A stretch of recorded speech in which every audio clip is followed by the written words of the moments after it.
सदिशों का वर्गीकरण। सबसे पहले प्रकार के जो हमें सदिश देखने के लिए मिल सकते हैं वो होंगे समान सदिश, इट मीन्स इक्वल वेक्टर्स। तो सिंपली कोई भी ऐसे दो सदिश जो परिमाण में बराबर हैं और दिशा में एक ही समान दिशा में हैं तो वो कहलाते हैं अपना आप में एक दूसरे के समान सदिश। मान लीजिए हमारा कोई ये वेक्टर ए है और ठीक इसके बराबर कोई ये वेक्टर बी परिमाण में भी बराबर है, दिशा भी सेम वही है और एक दूसरे के समांतर तो खैर ये होंगे ही, तो ए इक्वल कहलाएगा बी।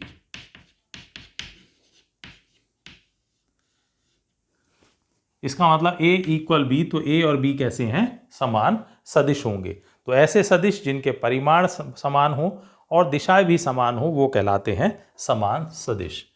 तो वे सदिश जिनके परिमाण समान हो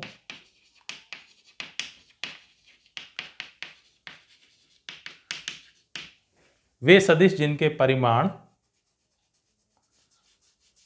तथा दिशा समान हो समान सदिश कहलाते हैं।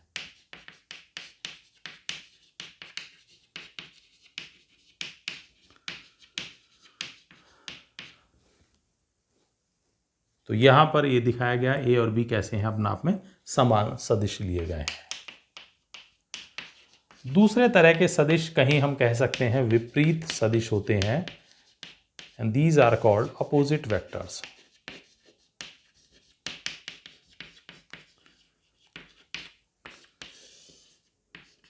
तो ऐसे सदिश जो परिमाण में बराबर हैं और दिशा में कैसे हों? विपरीत हों। मान लीजिए यहां पर हमने ये लिया है कोई सदिश C और ये कोई सदिश लिया है D। एक दूसरे के समांतर भी हैं, परिमाण में बराबर भी हैं।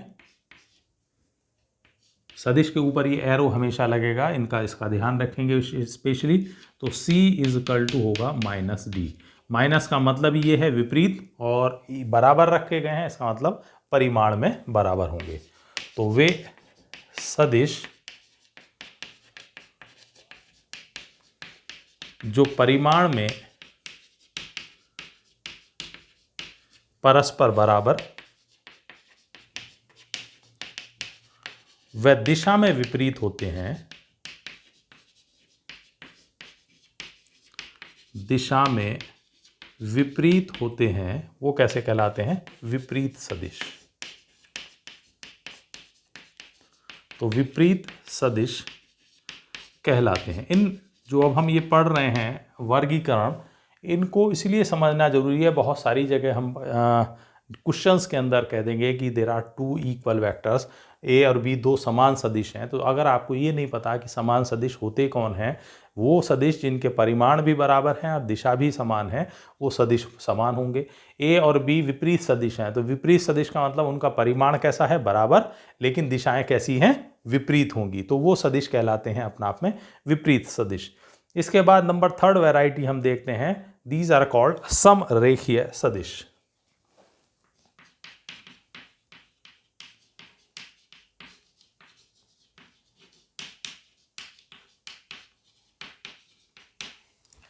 ऐसे कोई भी सदिश जो चाहे परिमाण में बराबर हो या ना हो लेकिन दिशाएं उनकी समान हो, एक दूसरे के समांतर हो, समान दिशा में हो, तो वो कहलाते हैं समरेखीय सदिश। क्योंकि सदिशों की प्रॉपर्टी है, एक विशेष गुण है कि उनको समांतर कहीं भी विस्थापित कर दें, उनके परिमाण में कोई अंतर नहीं आता, उनमें परिवर्तन नहीं आता। तो अगर ये बी सदिश है, इसको समांतर हम यहाँ विस्थापित कर सकते हैं, इसको हम यहाँ विस्थापित कर सकते हैं। तो एक ही रेखा में लाई करने वाले, एक ही लाइन में लाई करने वाले वेक्टर्स हैं, इसलिए इनको कहते हैं समरेखीय सदिश। It means collinear vector. ठीक है, तो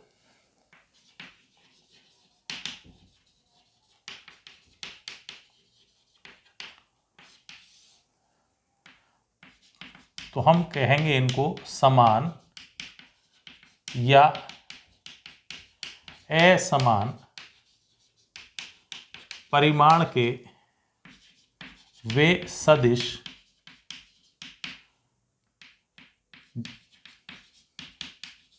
जिनकी दिशाएं परस्पर समान हों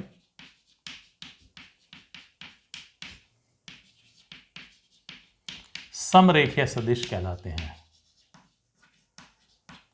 समरेखीय सदिश कहलाते हैं। तो यहां ध्यान देने वाली बात, शुरू में ही लिखा गया है समान या असमान परिमाण।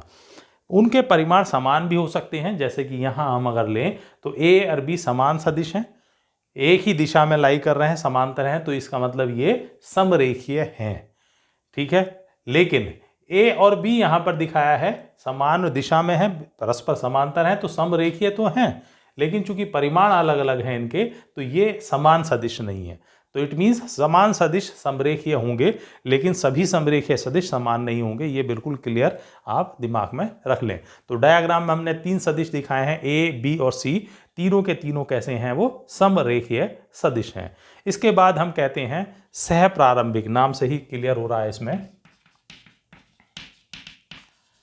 सह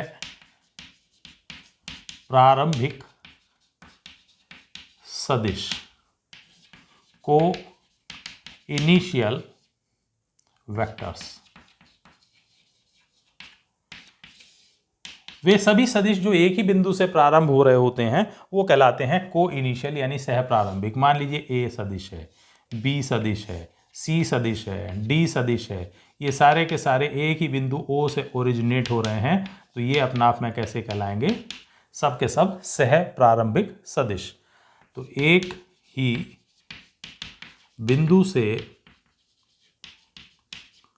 प्रारंभ होने वाले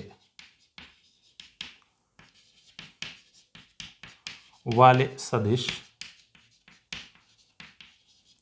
क्या कहलाएंगे? सह प्रारंभिक सदिश कहलाते हैं। सह प्रारंभिक सदिश कहलाते हैं। को इनिशियल वेक्टर्स। ठीक है,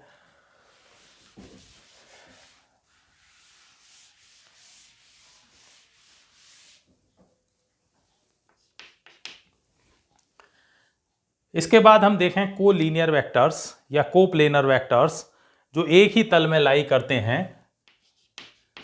सह समतलीय सदिश।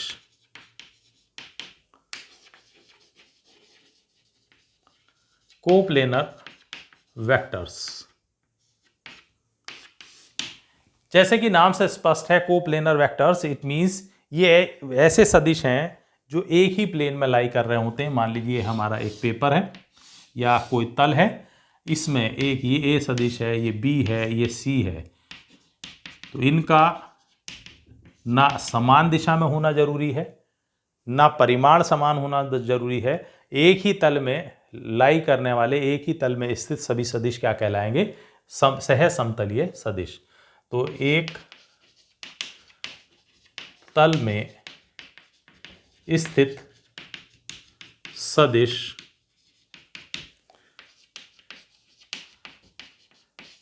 सह समतलीय सदिश कहलाते हैं।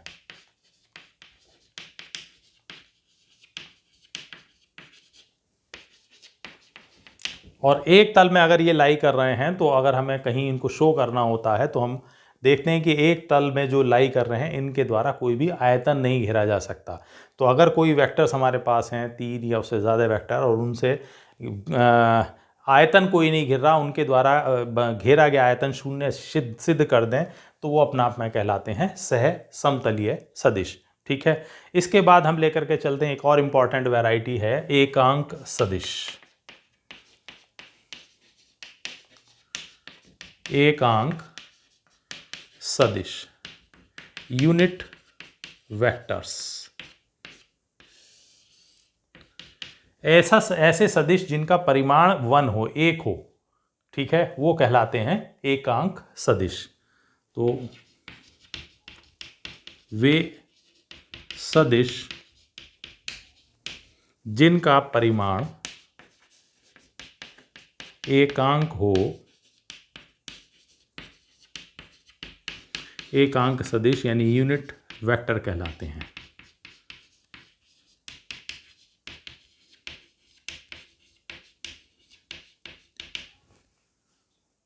कोई भी अगर हमारे पास सदिश है और उसी के परिमाण से उसको भाग कर दिया जाए तो परिमाण परिमाण कैंसिल, 1 रह जाएगा और केवल दिशा रह जाती है। तो कोई भी सदिश ले सकते हैं। तो किसी सदिश ए का एकांक सदिश, एकांक सदिश को हम कैप लगा करके रिप्रेजेंट करते हैं और ये पढ़ा जाएगा ए कैप, यानी ए सदिश ए का एकांक सदिश है तो that is equal to vector A upon A. यानी किसी भी सदिश को उसके परिमाण से भाग कर दिया जाए तो वो एकांक सदिश में परिवर्तित हो जाता है। क्यों? क्योंकि यहाँ वेक्टर ए का मतलब है वेक्टर ए का परिमाण और दिशा, और नीचे है केवल परिमाण, दोनों परिमाण आपस में कैंसिल, केवल बचेगा 1 और केवल दिशा रह जाएगी। फॉर एग्जाम्पल उदाहरण से समझ लीजिए, मान लीजिए ए की वैल्यू है यहाँ पर 5 मीटर प्रति सेकंड पूर्व दिशा में, परिमाण से भाग कर रहे हैं तो नीचे क्या आएगा 5 मीटर प्रति सेकंड, ये जस्ट आपस में कैंसिल, तो क्या बचता है 1 और डायरेक्शन रह गई पूर्व। तो एग्जाम्पल हमने लिया है खाली, कोई भी सदिश हम ले सकते हैं। मान लीजिए वेग था और वेग का यूनिट वेक्टर हमने निकाला है, तो unit vector of v is equal to होगा वेक्टर अपॉन इट्स मैग्नीट्यूड, यानी सदिश उसका परिमाण, तो केवल ये आ गया। तो ये इसका क्या कहलाएगा, एक एकांक सदिश। केवल उदाहरण के तौर पर हमने इसको समझाया। तो ये है हमारा यूनिट वेक्टर। एंड एक और लेते हैं लास्ट, लंबकोणीय एकांक सदिश। इनका बहुत ज़्यादा जगह हम इस्तेमाल करेंगे तो इनको समझ लेना ज़रूरी है। तो नेक्स्ट वो है लंब कोणीय एकांक सदिश। ठीक है, लंब कोणीय एकांक सदिश, और ये कहलाते हैं हमारे ऑर्थोगोनल यूनिट वेक्टर्स।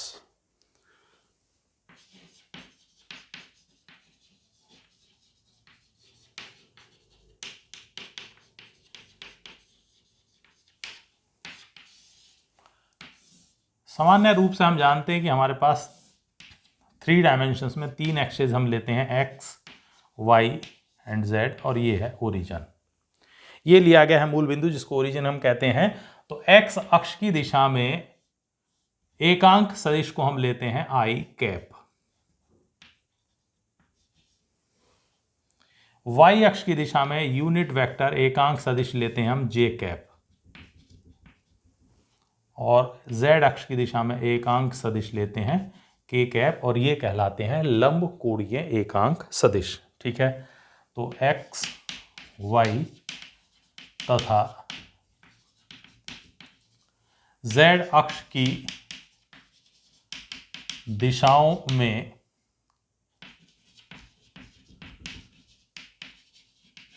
लंब कोणीय एकांक सदिश क्रमशः आई कैप, जे कैप तथा के कैप होते हैं। तो ये हैं हमारे ऑर्थोगोनल यूनिट वेक्टर्स, लंब कोणीय एकांक सदिश।